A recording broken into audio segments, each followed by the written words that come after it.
This podcast contains our own personal views not associated with any organisation. Coronial contains descriptions of death inquests that may be graphic and disturbing to some listeners. Discretion is advised.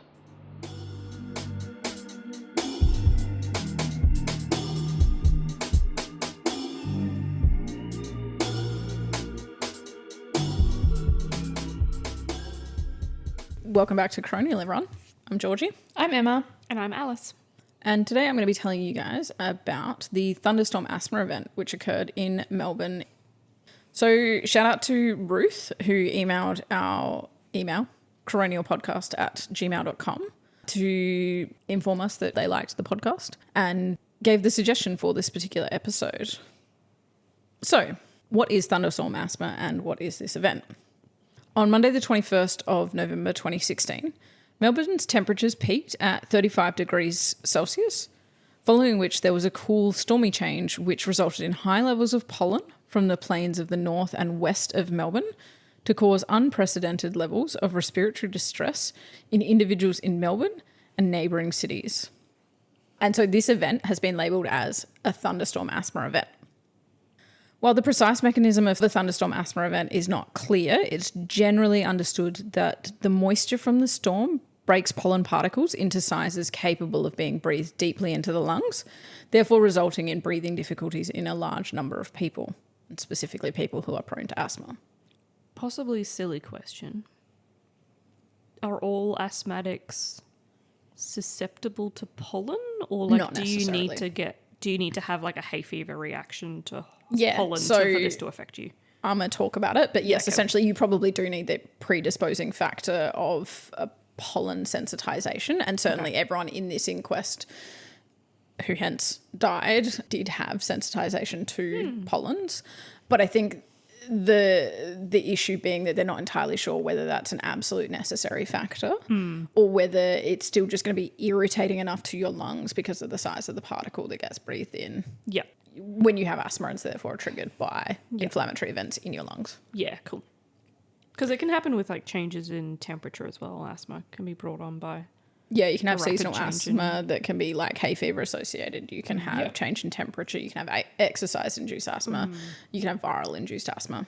Yeah. There's a whole interesting. spectrum of various different triggers, and risks based on your specific personal circumstances.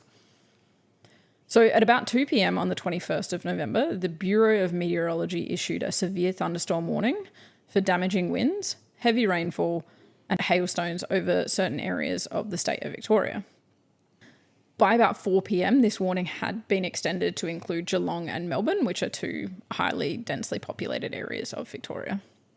Melbourne being the capital city of Victoria. So the thunderstorm reached Geelong at about 5 p.m. and moved in an easterly direction towards Melbourne. Cool gusts of winds that hit Melbourne were about 80 kilometres an hour. So I think that's pretty reasonable. Yeah. That's pretty full on. It's very reminiscent of some of the recent weather we've been having in Brisbane. Yes. Where we've had very hot days and then... Rainfall and hailstones that you Yeah. guys were talking about recently. Following the onset of the thunderstorm, the Emergency Services Telecommunications Authority, which I'll be referring to as the ESTA, began receiving an extraordinary surge of calls requesting ambulance assistance, particularly for people suffering shortness of breath or asthma-related symptoms. Concurrently, a peak in demand was experienced by Victorian hospitals, in particular the emergency departments of Geelong and Melbourne-based public hospitals. Anecdotal evidence also suggested that a large number of individuals attended community pharmacies, with some remaining open beyond their usual business hours in order to assist with the supply of asthma puffers. That's good of them. Yeah, like I'm gonna get to some numbers, and it sounds wild.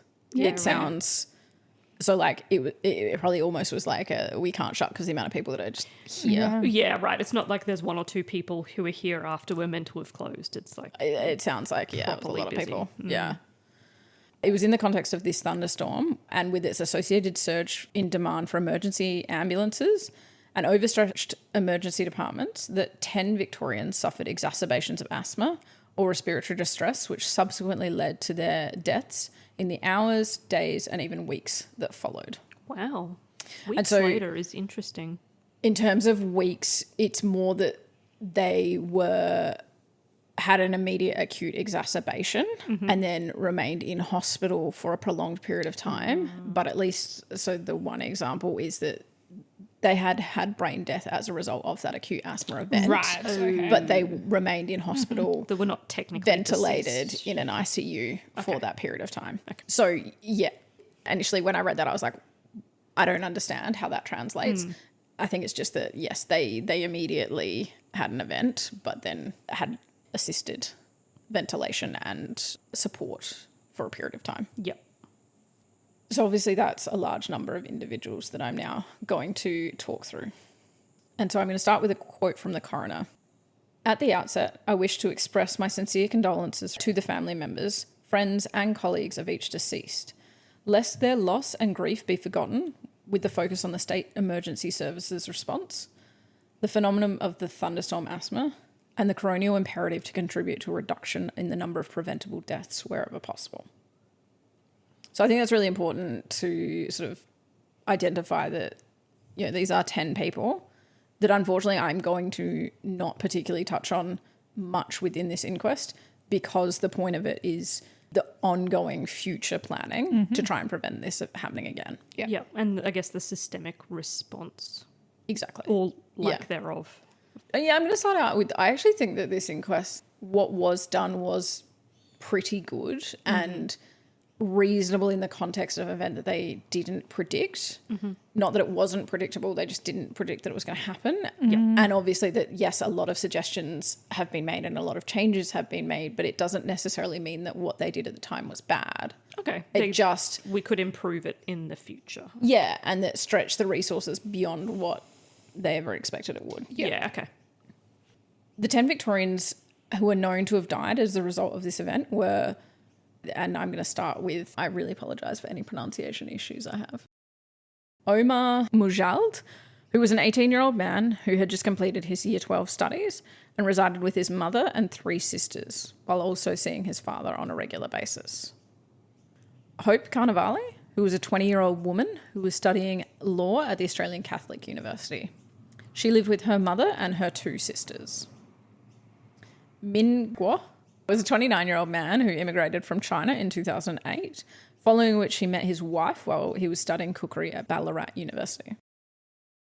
Apollo George Papadopoulos, who was a 35-year-old man who lived with his mother and worked as a steel worker. Clarence Leo, who was a 37-year-old married man who worked in the security industry. Lee Hu Hun, who was a 46-year-old married woman with 2 children who had immigrated to Australia in 1994, and she worked as a seamstress. Ling Ling Ang, who was a 47-year-old woman who lived with her partner. Hoi Sam Lau, who was a 49-year-old married man with 3 children who had moved to Australia from New Zealand in April of 2015. Ming Tao La, who was a 48-year-old man who was born in Vietnam, who lived with his niece and her husband and worked as a spray painter. And finally, Priyantha Namal Ranjith Pieris. He was a 57-year-old man who lived with his wife and had 2 children. This may be a little bit of a generalisation, but it seems like a lot of those names or a lot of those individuals were immigrants or people from Asia. Yes. Absolutely. And it is brought up by the coroner in terms of the susceptibility to those individuals. I was going to ask, is there some sort of connection there? Not currently understood, other than is there a propensity or a risk factor associated with immigration to Australia if you're of an Asian ethnicity? And generally a younger age. So I think the younger age is generally asthma does affect younger individuals. Yep. And is prevalent from young ages, and so therefore can affect anyone across an age. Childhood asthma that you grow out of, right? Yeah. Yep, absolutely. Or equally childhood asthma that you don't grow out of. Yeah. Yes, of course. Yeah. Oh, well, I could think, at least one of these people also developed asthma in adulthood. Okay. So it was mentioned. Those who died as a result of the Victorian thunderstorm asthma event were all known to suffer from asthma, were relatively young, resided in the northern and western suburbs of Melbourne, and I think that's relevant to the fact that it was a storm moving east, and so it hit there earlier. Yeah, okay. And maybe a higher density of the pollen as it moved across Yeah. from the plains where it was Yep. traveling from, were most commonly male and people from Asian backgrounds, Yep. many of whom had immigrated to Australia relatively recently. And so they were all known to have asthma. Do they all have Ventolin puffers? Like, Yes. okay, So, they both knew they had asthma and had appropriate things to help themselves in the first instance. Yes, sort of. Okay. Many were known to experience asthma, especially seasonal exacerbations, which are commonly associated, such as like in the springtime with hay fever. Yep. And then also with that context of with hay fever, were allergic or sensitized to ryegrass pollen specifically. Some of them had other sensitizations, but they all appeared to have the commonality of ryegrass pollen allergy. Yep. Many were noted to have suboptimal use of preventer medication to control their asthma symptoms. And so a preventer medication is an inhaled corticosteroid, typically, plus minus some other things, that is used to reduce inflammation and reduce flare-ups of asthma. Yep. And so unfortunately, then you end up with this contradictory practice where people use their preventer for long enough that they no longer have asthma symptoms, that they stop using their preventer Right. because they don't feel like they need to take a Yes. medication for something that's not under existing. control. But the reason why it's under control is because they're taking the medication. Absolutely. Yeah. They all then also had their own reliever medication, which is the immediate use puffer Yep. that most commonly is known as Ventolin, also known as salbutamol, and I think there's probably some brand names as well out there, but it's the blue puffer that you see people use Yep. with their acute onset of asthma, and so they all had those in Yeah, use. okay. I believe all were given Ventolin along the way. Yep. Another aspect that was common among the cohort of deceased is that they were either outdoors or by a window and therefore exposed to the air as the thunderstorms struck. Makes sense. And I wonder if that's maybe with them all being young. Are you more likely to be outside if you're young? So that's the bit I didn't really highlight at the very beginning. Was it was Monday and it hit at 6 p.m. and so it's actually more around Right. these individuals were leaving Commuting work home. or Yeah. commuting or in part of their daily activities where they were moving Yeah. okay. from a place to another. Doing like a recreational activity after work. Yeah. Or whatever. Yeah, or even Yeah. just catching Going the for a bus run. home. Yeah. Also, it had been hot and a cool change was coming, so lots of people had opened their windows Yeah. Yeah. to Okay. create Air airflow. the house out. Yeah. Yeah, airflow within the house. Finally, the average time from complaint or flare-up to significant respiratory distress and or arrest was commonly very short, as little as 15 minutes in some cases, Wow. rendering emergency responses incredibly time critical. Yeah. Yeah. Like that. Yeah. Especially as an individual who has asthma. So you start having some symptoms and you're like, oh, that's start- okay. I've had this before. So you start use the using your puffer inhaler. and you're like, yeah, it'll get better soon. And Yeah, then give me 5 a minutes minute. have passed and then And it's really You're not, not and you're getting actually better. getting a lot worse. and then you've only got say another 10 minutes before it's critical. Really bad. Yeah. Yeah, You're not you going to be would phoning not the expect that ambulance at the first instance. sign of that. Yeah. Absolutely. And Yeah, also yeah. was the thunderstorm obviously was happening at this point in time, so Yeah. that would also hinder potentially ambulances' ability to Honestly, that actually wasn't access. mentioned in terms of what the delay around Okay, that's interesting. the thunderstorm. It's interesting, but realistically, the bigger problem was there were so many Yeah. calls and needs for ambulance that it was irrelevant that the thunderstorm was the least of their problems. Okay. Yeah. It's But- just that they had physically not enough ambulances for Yeah. the number of people who were Yeah, calling. yeah, but we're going to come to Because to all because of that. I would just think that from my experience driving on roads during thunderstorms, it's generally fairly treacherous and the traffic is quite horrendous generally, so that would obviously impede. And ultimately, like that is essentially what they'd prepared for. Yeah. Was that they were worried there were going to be a lot of state emergency service Yeah. requirements and True. fire and police response. Yes. Not necessarily ambulance. Yeah. Right. Yeah, which makes sense in Yeah. a thunderstorm situation. Yeah. So I will put more of the details around each individual specific medical information into the show notes because I don't think it's worth us going into a lot more of each individual's experience because the coroner mentioned that the medical cause of death of each deceased was not in contention and the adequacy of the clinical management and the care provided to the deceased was not heavily investigated in this because it wasn't the primary premise of this inquest. The focus was to review the thunderstorm asthma event and our ability to predict them and forewarn the public in the future, as well as the preparedness of the Emergency Services, Telecommunications Authority, Ambulance Victoria, and Victorian Public Hospitals for future events or similar events, not necessarily thunderstorm asthma, but anything that creates a huge, significant health resource, which, given this happened in 2016, did in fact become relevant a few years later. Just not in a way that anyone would have. Not quite, No. but still you would think that you could potentially implement some of the practices that occurred in this Yeah, absolutely. and transition them to that. Yep. So several inquiries were undertaken and proactive changes were made by agencies impacted by the thunderstorm event, the ones I just mentioned. These inquiries were used to assist and provide evidence during the coronial inquest, and the coroner sort of briefly touched on this was so that we didn't have to duplicate effort with all of the evidence collection. And so I like and appreciate that they then didn't go back and re-interview every witness. They were like, it's fine, it's already documented here, I'll take that. Yep. The coroner noted that in keeping with the reasonable expectation of the Victorian community of its public institutions and entities, the ESTA, Ambulance Victoria and the Department of Health and Human Services had engaged in appropriate professional reflection and reviewed their performance in response to the thunderstorm asthma event. Significant effort had gone into these reviews and significant learnings were derived. Most importantly, improvements had been made, which should see Victoria better prepared for any future thunderstorm asthma events and for any future surge in demand for emergency services, irrespective of the cause or even when the cause of the surge is unknown at the time that you're going through it. Mm-hmm. And so noting that as this surge was beginning, those that were involved in the call centres, in the ambulances, in the Department of Health, in the public hospitals, they didn't really know what was causing this event. They just knew that they were seeing this huge surge Yep. in respiratory presentations and calls for ambulances. But they were like, why is this happening? And do they necessarily need to know why? It depends, because I guess it I think could it'd be helpful. It could be helpful in terms of what resources you're implementing. But yes, overarching then the theme was, well, like we should put structures in place that can deal Yeah. with those sorts of surges. But I think like knowing why is helpful to know how potentially long the surge will occur for, how many additional people you're going to need and all that kind of stuff. Exactly. But you don't want something that's so specific that you can't apply it to anything else. So they Correct. also then Like it needed needs to have be broad enough. Yeah.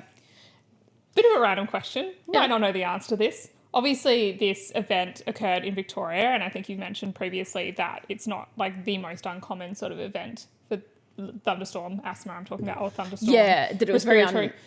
Is there something that occurs in other states? Because I actually haven't heard of it happening anywhere else. Yeah, so it's talked about in this inquest that it's under-recognised as a phenomenon. Yeah. There have been very few reports of it, mainly in the context of like people just don't talk about it in the sense that the association then to that respiratory problem has not been deeply understood and deeply reported upon, but also often doesn't lead to fatalities and never in such an instance like this. Like such a concentrated instance. Yeah. So there has been reports occurring in New South Wales of thunderstorm asthma events previously. There was a suggestion that a thunderstorm asthma event had happened in Victoria in 2010, but again, not with any fatalities. Yeah.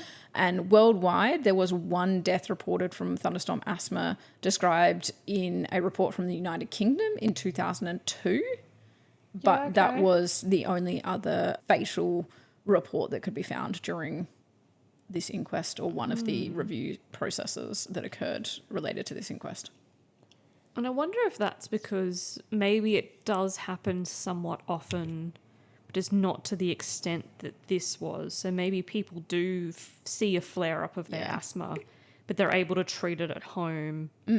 Or I'm wondering, like, just, the way a storm pattern moves or something like that. Yeah. Like, was there just like a really dense amount of pollen that therefore spread a lot further, so therefore affected a lot more people versus, previously it's a small amount of, or in other cases, it's been a small amount of pollen that's moved into a small area, so it's only affected a small number of people and not become such a big, dramatic escalation of an issue. Yeah, it and doesn't then- stick out as an anomaly because it's not a large amount of people. Yeah, and if it might just be, there's a smaller density of people, it might only affect one or two people in that density, then, ambulance services are able to more Keep up. efficiently Yeah. keep up with it, and then there's less of a pressure. And then we also healthcare just system. don't know enough about the phenomenon to then really truly know what risk factors will predict a particularly bad event like this again in the future versus just a mild event, or it just being a general thunderstorm versus all that kind of stuff. Yeah. So, yeah, little's known about the specific meteorological, biological, and aerobiological variables that predispose Yeah. or bring about an event.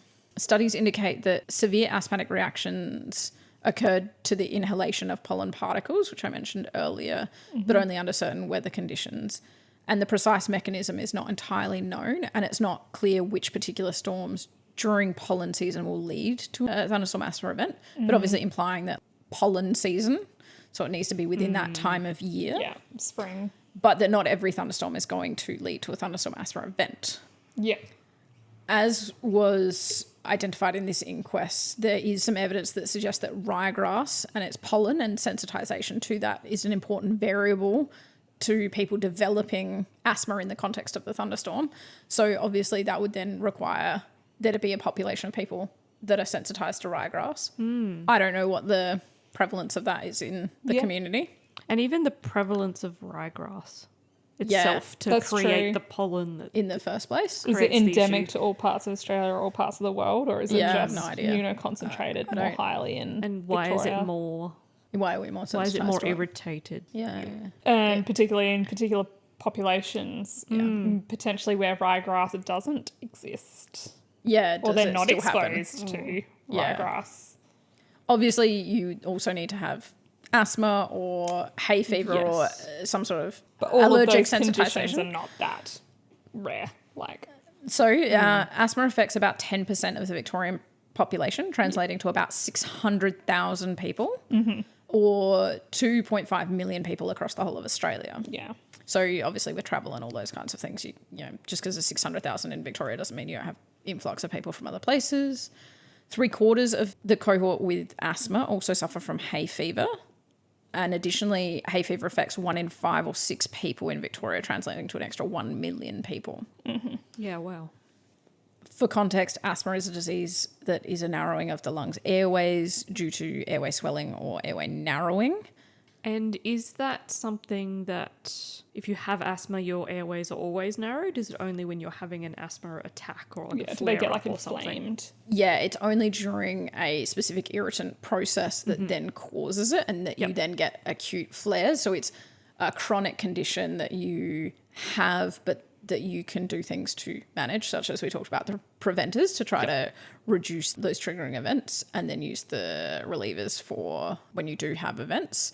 But you're not necessarily like chronically always inflamed in your airways to the point where you can't breathe. Yeah, I guess you're chronically susceptible To it. Yeah. When I talked about the use of relievers and preventers as well, I forgot to mention that not only can you have non-compliance because you're feeling well because you've used your preventer, but also overuse of reliever medication can also render individuals more prone to severe attacks. And so you also ideally want them to be on a preventer so that there's less of that issue of it being severe. And it's because this mechanism of like, if you use it too much, your reaction to its use is less helpful. Yeah, okay. Like your body sort of gets used to it. I And think it's it's then less I think the effective. mechanism is slightly more complex than that. Yep. But yeah. So yeah, ultimately in terms of those that are the most susceptible to thunderstorm asthma, an expert respiratory physician suggested that evidence suggests that remaining indoors could be somewhat protective, and so would recommend this in future possible events, including with windows shut and possibly ensuring any evaporative cooling or other systems that draw air in are not used during that time, and that the periodic use of preventer medication in an episodic fashion, such as through springtime, could be a really helpful way to manage seasonal exacerbations to also help with the concept of thunderstorm asthma, if you then at least are slightly better controlled in that time where you're at highest risk. Yeah, that makes sense. Like you wouldn't necessarily take your preventer medication in winter. If you had seasonal. If you had seasonal, yeah. Some people need it all year round, but if you have seasonal, you know, you'd think that that might be ideal. So I'm going to touch on some of the outrageous numbers from the event so that you guys can get a better understanding of how this became so catastrophic. In the 12-hour period from 6 p.m. on the 21st of November to 6 a.m. on the 22nd of November 2016, the single greatest volume of calls for ambulance assistance was received by the ESTA in its history. Wow. A total of 2,332 calls were received during this period, with demand peaking in the half-an-hour period between 6:45 and 7:15 p.m. when 397 calls were received. Wow. And for everyone who is doing the math, that's approximately one call every 5 seconds. And I can't imagine they have enough call takers. I was about to say, how many call operators to do be they able have? to They didn't talk about immediately how many. answer that. Yeah, no. I'll come to the answering rates in a second. In this half-an-hour period that I just mentioned, where it was one every 5 seconds, this was an almost 700% increase of the forecasted call volume that would have required 6 times the number of call takers available to meet demand. Yeah. Wow. Through a number of different strategies, which I'm going to go into, ESTA was able to double the number of call takers logged into the system by 7 p.m. So they did a very quick turnaround about being able to increase those call takers. Call takers have answered approximately 200 emergency ambulance calls between 7 and 7:15. So of that 397, it seems like it was kind of approximately equal over the first and second 15 minutes of the half an hour.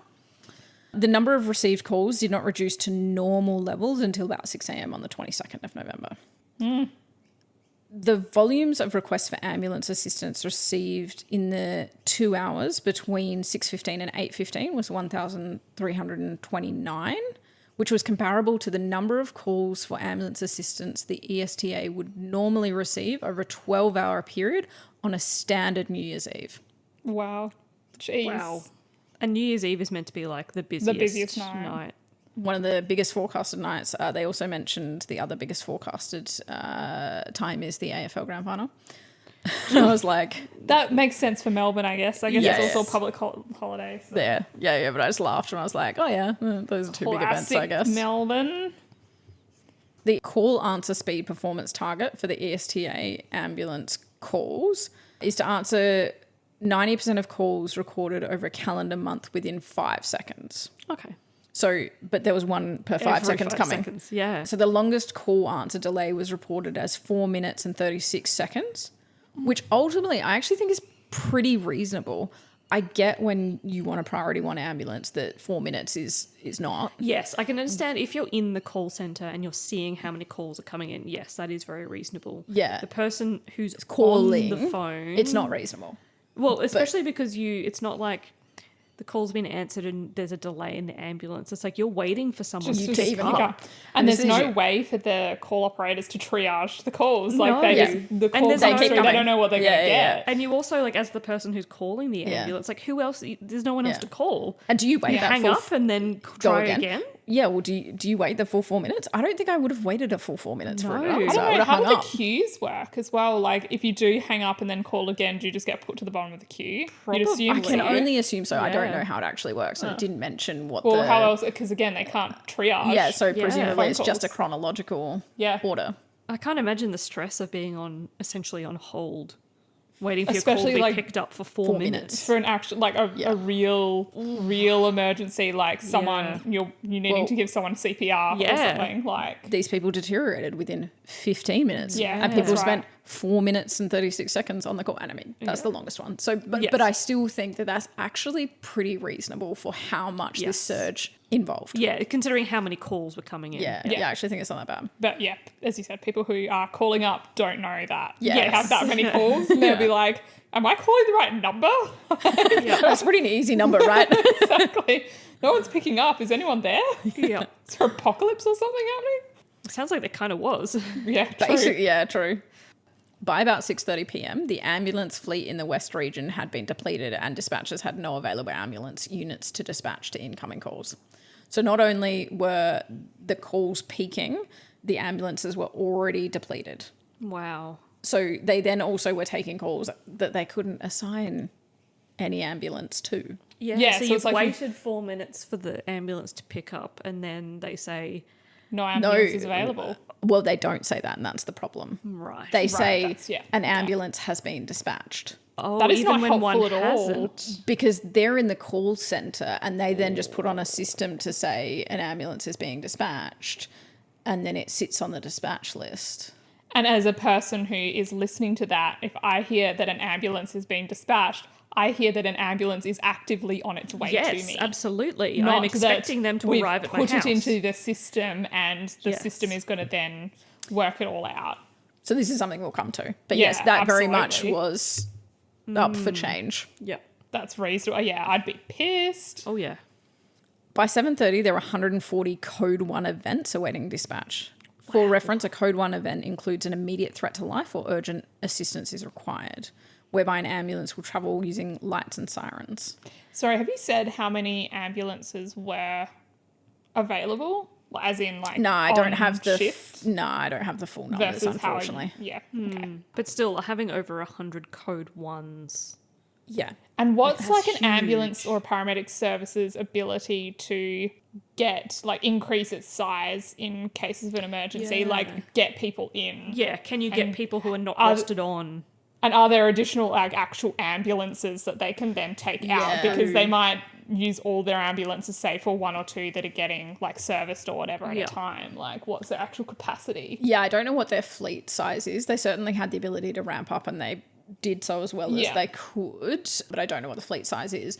I can only assume that, say, on a 6 p.m. on a Monday, that's probably not It's not a peak typically time, the high volume in comparison to like a New Year's Eve. Or a public holiday or whatever. Yeah, so I imagine that there was scalability up, but I don't know how much. Versus if like an event like this had happened already on a New Year's Eve, I would then assume that majority of their fleets are already out. Yeah. But I Yes. can't give you more than that, and that's Yeah. all just me assuming that would be how it works. But that Yeah, doesn't fair. necessarily mean that that's Is correct. how it works. Yeah. But not only are there ambulances out there, but there's road mobility vehicles that are like used for patient transport. So I assume that you could potentially try to rope some of them in, that there would be other vehicles that can be utilised for similar services. So they actually even got fire brigades involved Yeah. to attend some of these events. And again, they can't provide the healthcare, but they might be able to provide the transport if you're that desperate. Yeah, which is Yeah.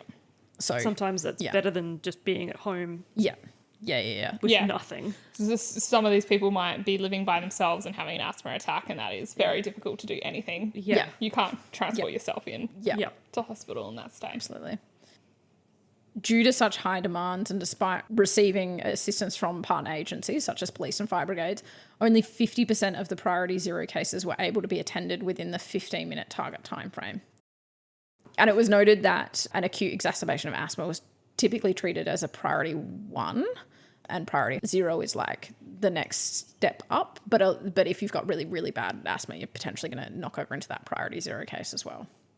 So a lot of I them didn't know are, there was a priority 0. Yeah, me neither. I think priority 0 is like CPR, and then priority 1 is like acute asthma. You know what I mean? Yeah. Like priority Like 0 is they are not breathing versus they Yeah. are about to not be able to breathe. Yeah.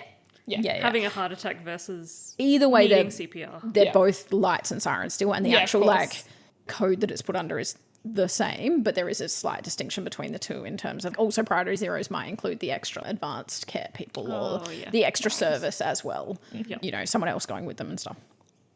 So public hospitals saw an increase of nearly 50% in the anticipated presentations to emergency departments, and these predominantly involved respiratory-related presentations. There were 9,909 emergency presentations in Melbourne and Geelong over the 21st and 22nd of November, which was a 58% increase from expected.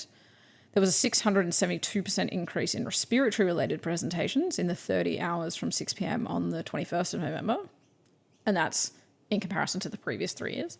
Yep. And asthma-related hospital admissions were also increased. And so this just highlights that not only were people presenting, but they were needing admission. So they were sick people. Yeah.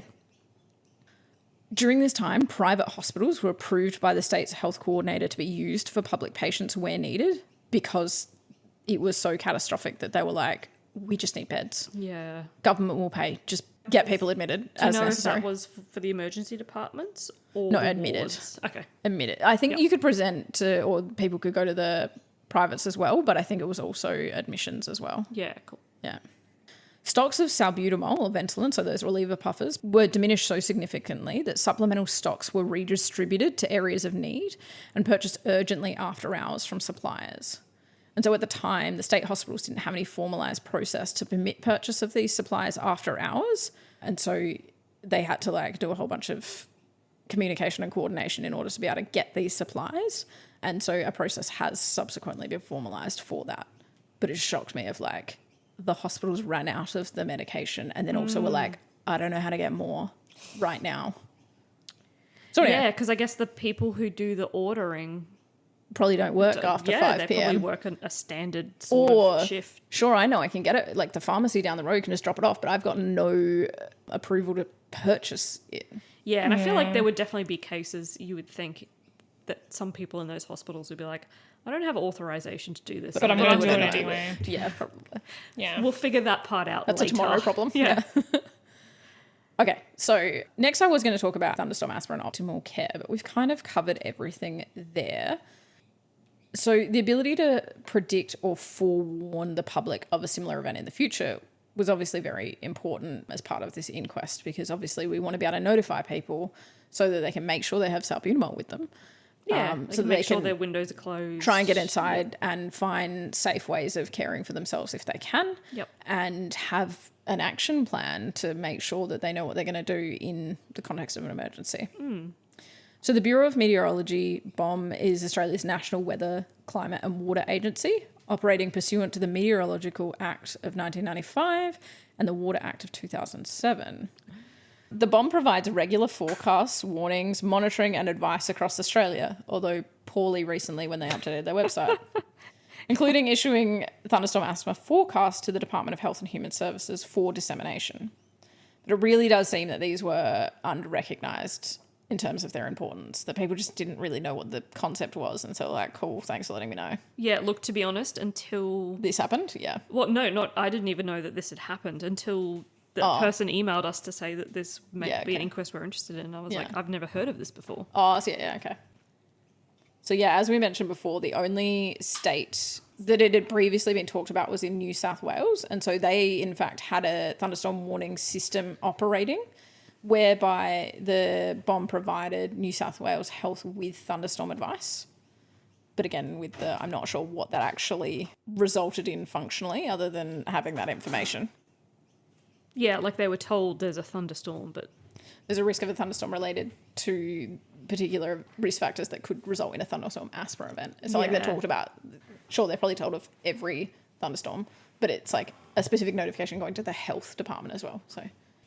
Yeah, but they need to have something in place to be able to do something with that information. Yeah, it was unclear Just as to whether they do. Yeah. Kind of irrelevant. The Victorian State Health Manager of BOM stated that meteorological circumstances alone were insufficient to explain the gravity of a thunderstorm asthma event that occurred. And in the lead up to spring 2016, Victoria's temperatures had been generally close to average, but it was noted that it was the 10th wettest spring on record, with western areas receiving above average rainfall. But outside of that, it wasn't particularly exciting in terms of the season. Yeah, being the 10th wettest on record is... It's so what? Yeah. And higher than average, but... Whatever. Not extremely. Yeah. So in March 2018, following the thunderstorm asthma event, BOM hosted a workshop that evaluated the results of their 2017 forecasting events and made recommendations for improvement, including routine monitoring of pollen concentrations, an automated pollen monitoring system, and this involved pollen traps which focused on counting not only pollen but some other particles such as mold spores, because again, it's not really known exactly what conditions cause it, so they're reaching out to other possible respiratory irritants. Developing a software platform and online portal for analysing pollen data. No point gaining the data if you don't do anything with it. Mm-hmm. And then gaining a better understanding of the weather and pollen conditions responsible for epidemic thunderstorm asthma events. But then again, that also goes with, then you need to be looking into the patterns of respiratory distress associated with that, which it didn't really go into. It was noted by experts at the inquest that developing a forecasting system for thunderstorm asthma events was a relatively new and largely untested process. Therefore, these types of forecasting systems should form only one part of the response, and should not be solely relied upon to manage the risk of future thunderstorm asthma events. And so I think that's fairly reasonable of we're still figuring this out. Sure, we can give you all of the information that we have, but that doesn't necessarily, again, at this point, translate into anything yet because we just don't know enough. So it's still a very much watch this space kind of area. And because they happen not particularly frequently, I think it will be that for a while. Yeah. Yeah, because there's not been another event that I've heard of since 2016. Yeah, I haven't heard of anything major either. And is it because we're doing well, or is it because it hasn't happened? I'm not entirely sure. Don't know. So next, a review of the emergency services response was discussed. And I'm just going to start with the emergency services in a whole. So the ESTA was established in July of 2005 by the Emergency Services Telecommunications Authority Act 2004 as a statutory authority providing statewide around-the-clock emergency call-taking and dispatch services for police, fire, ambulance and the Victorian State Emergency Service, or Vic SES. The call takers receive calls for ambulance assistance from the public via Telstra's dedicated emergency 000 number, When it works. which we've recently learned that all telecommunications providers must ensure connection to this service is available at all times. And they don't always do that. On So many occasions. It's owned and operated by Telstra, but it must be delivered by any other telecommunications operator. Yeah. So the call takers are typically trained in one area, so either police, fire or ambulance, and that only some of them are cross-trained. And so this did become slightly problematic where they needed to ramp up their services because they then were asking, well, not problematic's not the right word, but it just was It was a hurdle. Not ideal. It's just they were then asking police and fire call takers to come across and help them as much as possible, but They're not going to be trained. So then it's harder for them, Yeah. but they did it anyway because what are you going to do? Yeah. But You do your best with... definitely something they could improve on in the future. And that'd be very stressful as a call taker when you yeah. don't have any experience in that area and then you're all of a sudden thrown into an emergency situation where you have to take calls that are And life and death. you'd be used to emergency calls. Yeah, but But not not in the context of a health, medical emergency. Yeah, correct. Which is completely different than So fire physical or- yeah Yeah. issue. During calls, ESTA call takers employ a formal structured question and answer methodology, which is established by the International Academies of Emergency Medical Dispatch. Oh, it's an international academy. That's cool. Yeah. And we talked about the various protocols before. So it turns out there's 32, or there were 32 at the time that this happened. So basically you end up down one of the 32 protocols. Yep. It's interesting because I've definitely watched. I really like those ambulance Me and paramedic too. shows, and they do. You can see that they read off specific scripts of for particular situations. Like if it's a CPR related, they do know this. exactly what to say and This is protocol 1. Yes, correct. If it's respiratory, it's protocol 2, blah, blah, blah. And so this is why you being it's hard for the police takers to have been doing the calls. However, it's so scripted that I think that helps. That makes sense. And it reduces that burden, but it still doesn't make it. It's still very daunting. Absolutely. By the end of the protocol, a computer-aided dispatch system is then used to assign the priority to be given to the dispatching ambulances. So on Friday, the 18th of November 2016, so a few days before, the BOM weather forecast for the 21st of November was for high temperatures followed by a cool change with a thunderstorm. As a result of the forecast, ESTA predicted for a potential in an increase in calls for assistance from the Victorian State Emergency Services in the context of thunderstorms, as I kind of mentioned to you earlier, Omar. They weren't expecting it to be health-related. Such calls are usually taken by the alternative call takers trained and dedicated for calls for police assistance. ESTA accordingly arranged for additional police call takers to be rostered because of this expected increase in numbers of calls. But they didn't then, therefore, increase the amount of ambulance call takers. At the time, the likelihood of a thunderstorm asthma event was not appreciated. Therefore, ESTA did not expect an increase in the number of calls requested for Ambulance Victoria, and therefore did not revise the staffing roster for call takers trained in taking calls for ambulance assistance.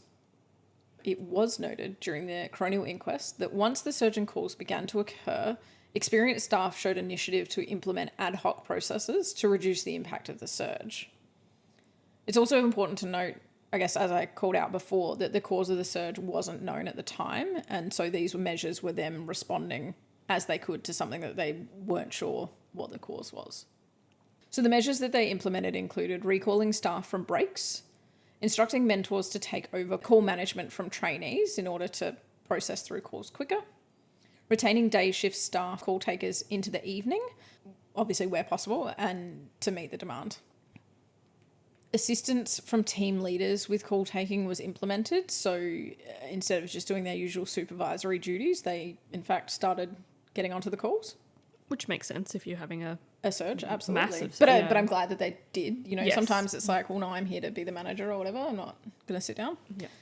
Additional call takers were requested, including from other departments, so even those that were police call takers. All ESTA staff breaks were cancelled between 6:30 and 9 p.m.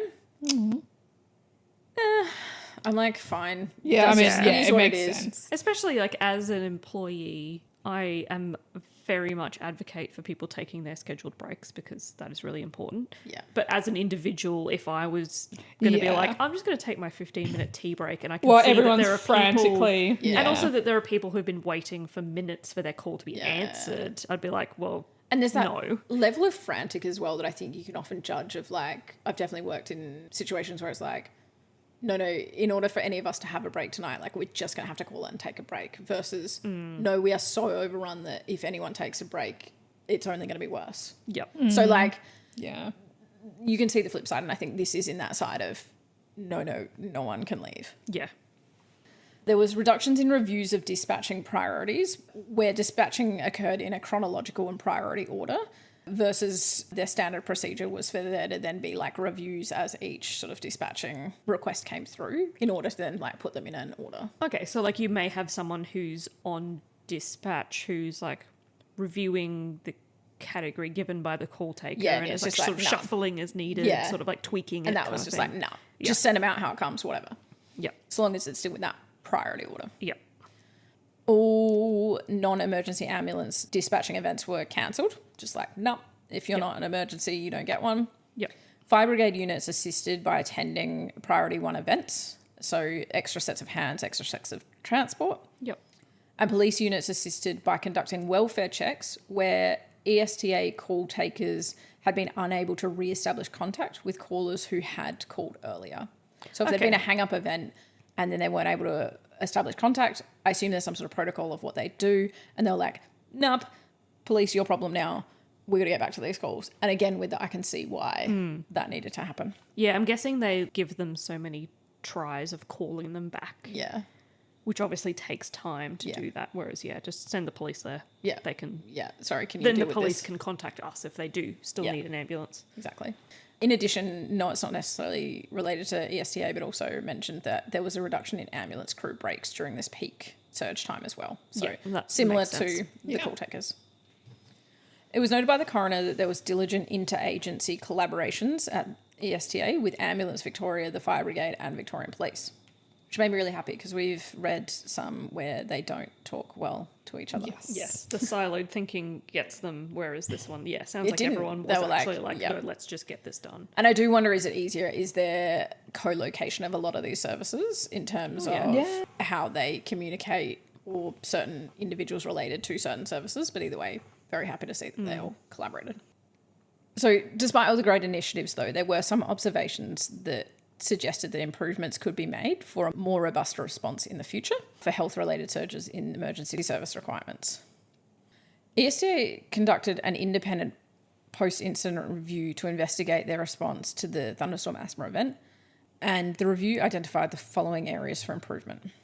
The development of strategies to increase workforce availability and flexibility for rapid response that addresses people, technology and facilities and processes.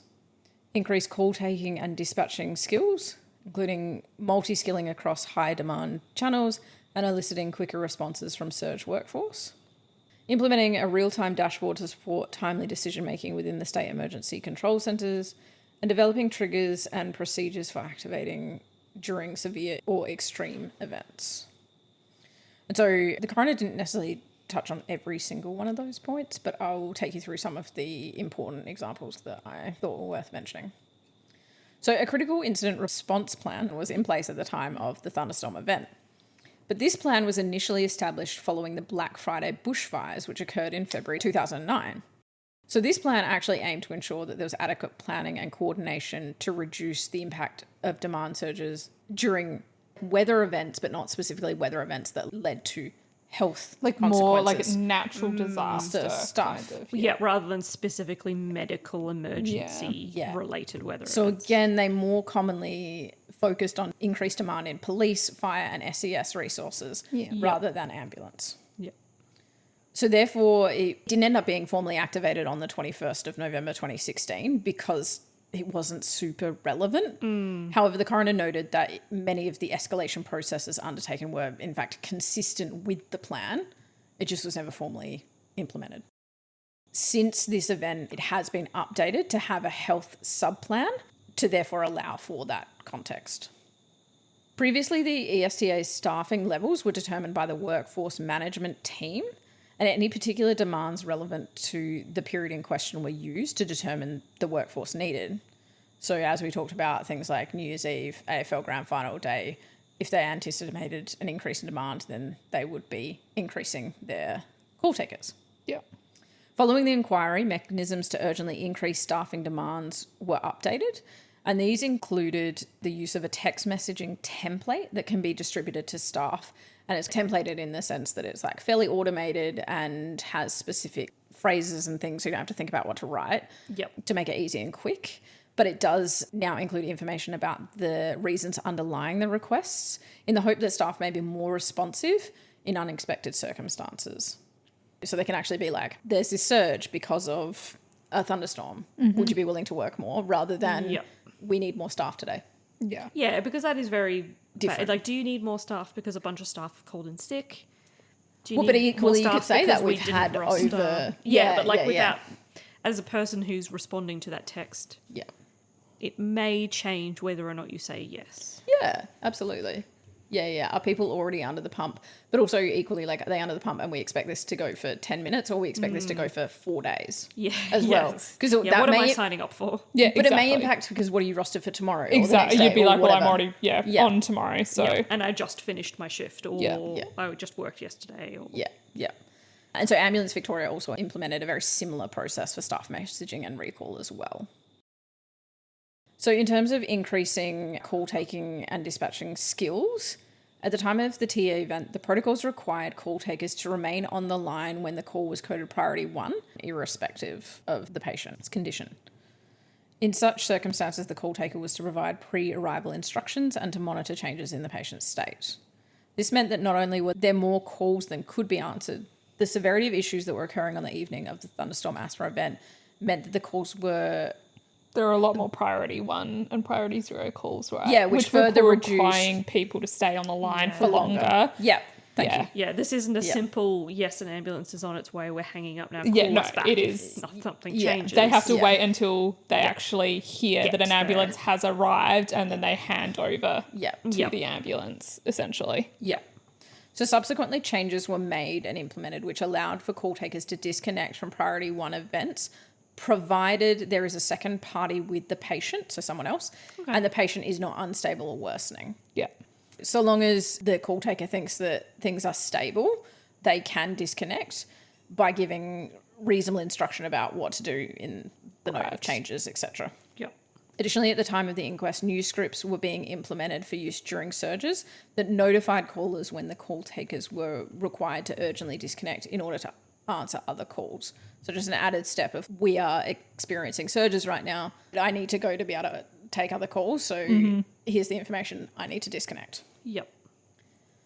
At the time of the Thunderstorm Asthma event, the mandated exit script for priority 001 calls was the ambulance is on its way.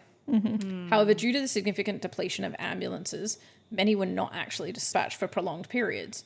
And so the coroner was pretty critical that the script was essentially inaccurate. Misleading. Well, it was definitely inaccurate and most likely misleading. Yeah, because that ambulance was not on its way. Yeah, exactly. There were no Don't tell me ambulances that, to be then. on their way. Yeah. In response to this event, scripts have been updated to include further information during surge events, such as informing callers about considering seeking own transport or alternative medical help. This was in response to criticism that had this information been known on the day of the thunderstorm, individuals may not have continued waiting for ambulances that were so significantly delayed. Yeah, absolutely. At that point, if you know that, there's a significant delay and there's someone else in your house who can drive, take you. Absolutely. at that point, you'd So Get in a car. one of the examples is one of the individuals was approximately 4 minutes away from the local hospital, Okay. and it took half an hour for an ambulance to arrive to them. And so it's in that situation, could there have been an alternative? Now, again, who knows, if different circumstances been available, whether that would have changed their mind or not, and if that would have changed the outcome or not. Yeah. But that is one of the examples of like, they were that close. But it's like, did they know they were that close? Because they weren't at their usual place of residence. Right. Yes. As well. I So don't like, necessarily always know where my closest hospital is if I'm not at home. but also they're on the phone to an emergency services. So presumably emergency services could have been like, this is where you need to go. Yeah. A variety of software tools to monitor real-time information relating to events of particular types and call activity levels and resource demands is also now available, which enables the ESTA to validate alert information received from the Department of Health and Human Services and the Bureau of Meteorology. In terms of implementing changes to increase the preparedness of Ambulance Victoria for another similar surge in demand for ambulances, they commissioned an internal review, and the key recommendations from this review were to develop early warning predictive systems for thunderstorm asthma, but also other public health emergencies, to utilise their emergency response plan for demand surges of increased 000 calls, to develop a public health messaging plan to inform the community when Ambulance Victoria is experiencing high demand, and to approach Emergency Management Victoria regarding the use of emergency alerts and the state emergency warning system by Ambulance Victoria for demand surges. So there must be some SES type warning systems and outputs and stuff that are used that, you know, it would be helpful for Ambulance Victoria to be able to utilise as well. Yep. As of the 21st of November 2016, so on the day of the thunderstorm, neither the emergency response plan nor any of its sub-plans addressed thunderstorm asthma events. However, Ambulance Victoria did have a draft policy in their communication centres that dealt with abnormal workforce levels. And this draft policy, which was very similar to the thunderstorm asthma subplan, which was subsequently developed, was activated by Ambulance Victoria during the thunderstorm asthma event.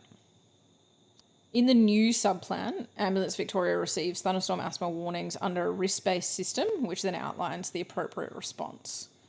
Low-risk warnings translate to a business as usual, but with the increased awareness, whereas moderate and high risk trigger specific responses, including escalating communications with internal and external stakeholders so that they're aware for the potential for the event and preparations are started, such as resourcing the roster, ensuring that the fleet and equipment is available, and then may also involve regional health commanders teleconference to assist with coordinating the response, depending on how big it is.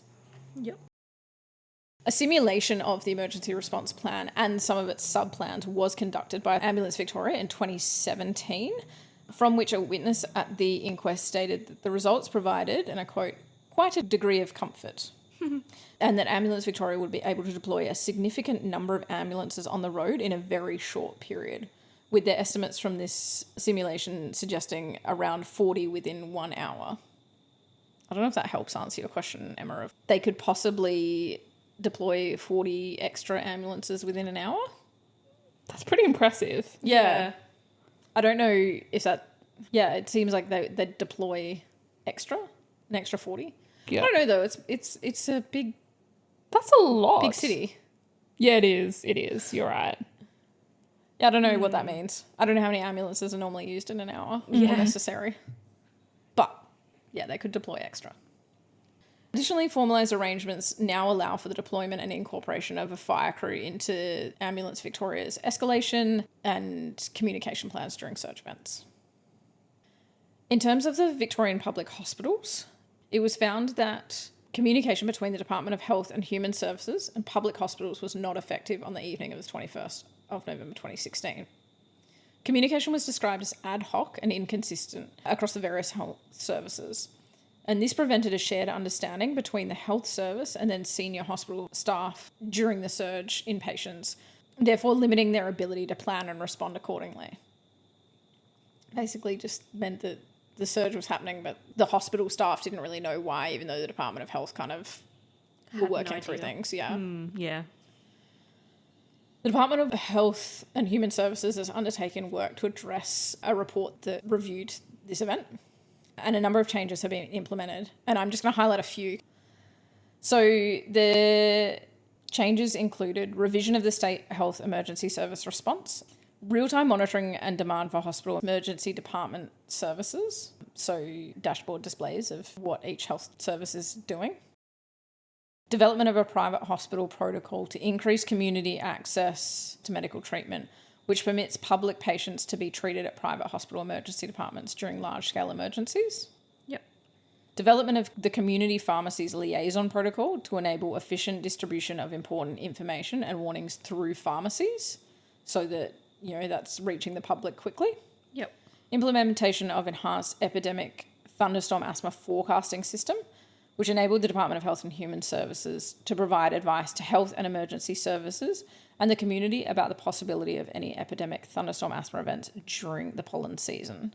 So again, more information going out to community about risks. Yep.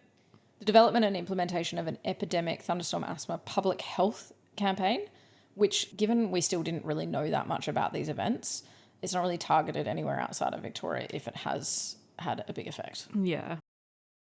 Community and health professional engagement and education program was the final point. So making sure that health professionals are also aware of the process in an attempt to make sure that individuals who have asthma are then educated appropriately through their health professional when they're seeking their asthma treatment.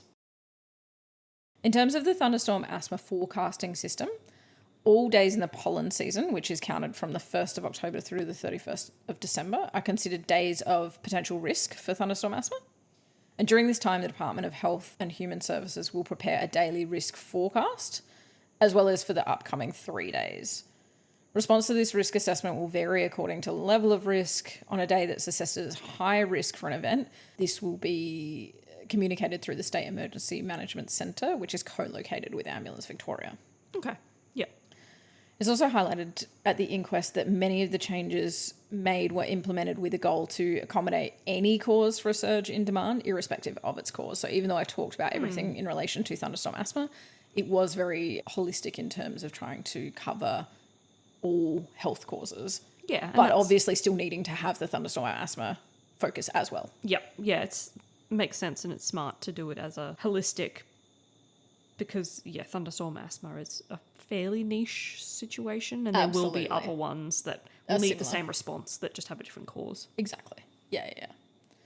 Finally, an investigation examined ESTA's performance of call taking and dispatching services for specific cases that involved a deceased patient. So specifically, they also just went through and looked at, okay, for those that actually died during this event, is there anything else we need to learn from it? And attempted to identify any causal factors that either delayed dispatch or response of ambulance crews or affected the level of care or advice given to callers while waiting for ambulances to arrive.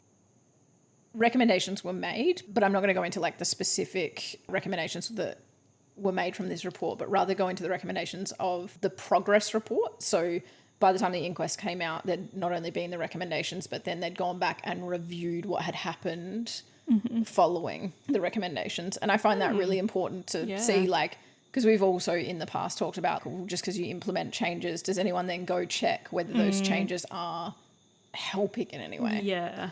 And so it was really nice to see that in this case, yes, they absolutely were. And it was noted that the progress report found significant improvements had been made to arrangements, systems, communication, and capacity to prepare and respond for rapid onset Victorian emergencies. And that included beyond thunderstorm asthma events. A large number of the previous recommendations had been completed and others were progressing satisfactorily. And then ongoing monitoring was continuing as well. So it wasn't like they were just wrapping up here either. Yeah, that's good. So the coroner didn't actually make any formal recommendations, and they stated this was because they found that comprehensive reviews had already occurred and many recommendations had already been made. The coroner did highlight some areas where the available evidence supports the need for further or ongoing work, where there is a potential for further improvements in public health and safety. So some of these include that Evidence supports the finding that further research into specific meteorological, biological, and aerobiological factors that contribute to create a thunderstorm asthma event will improve the understanding of a thunderstorm asthma phenomenon. There is scope for further medical, allied health, and general community education encouraging hay fever sufferers to submit to allergy testing in order to better understand their susceptibility to thunderstorm asthma, to inform clinical management of their hay fever, and to provide specific management plans in anticipation of seasonal exacerbations or thunderstorm asthma. And I don't really talk about hay fever much, nor did the inquest necessarily talk that much about it, but I think it's really pushing along that there's that clear link to ryegrass pollens. Yeah. And so the concept of if you're allergic to ryegrass pollen, you should probably make sure that you know what to do in a thunderstorm asthma event in case that's the day that you develop asthma. Mm-hmm. Yeah. When a thunderstorm asthma warning is issued, those at risk are suggested to remain indoors with the windows and doors shut, as I mentioned earlier, in an effort to minimise the risk of potentially fatal exposure to the elements. The ESTA have been responsive to feedback and introduced new surge scripts informing 000 callers that they are experiencing high demand and that they should consider alternative means of accessing medical attention or treatment. However, the coroner did not think that a caller hearing the new scripts will be in any better position to make an informed choice about whether they wait for an ambulance or to engage in self-help. Hence, the coroner felt that information specific to the caller's situation, effectively suggesting an estimate of arrival time of the ambulance, is likely required. That's really hard though. Exactly that. Super hard for an individual call taker to have oversight over every single call that's in the queue, every single ambulance that's the dispatch manager or whatever that role is. That's their remit, right? I guess as we get better at having data collection and dashboards, maybe over time you'll be able to have a real-time priority ones are taking on average this amount of time. Yep. With the current surge in calls, we predict that to go up to maybe.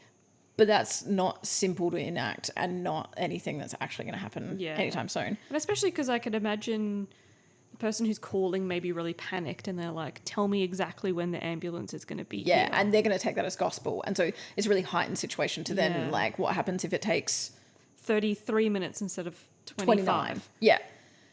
The coroner went on exactly after that sentence to say that the current emergency response system is not presently configured to provide such information, and hence they wish to highlight the issue but not minimise the complexity of actually providing this information to callers. Yep. So they were like, it's just a point. I'm not making a recommendation. I know it's not a simple fix, but it is something that long-term we should be considering. Yeah, let's work towards this. What we have currently is still not perfect. Yep. And so we've talked about, again, like coroners that we think have done a really good job before, that kind of stuff. And I found this one really well done. And so, I highly recommend if anyone's interested in reading them for that added bit about each individual medical experience for each of the individuals. Yeah, I thought this coroner did a really good job in terms of highlighting information without coming out with unreasonable expectations or overdoing the recommendations when things have already changed anyway and all that kind of stuff. But yes, it is 10 separate inquests that are all mostly the same, except for individual experience with relation to medical care received. So there will be a large number of inquests in the show notes. But yeah, that is the end of that case. Yeah, super interesting, because as I said, I've never heard of this. Before this, really. I knew it had occurred.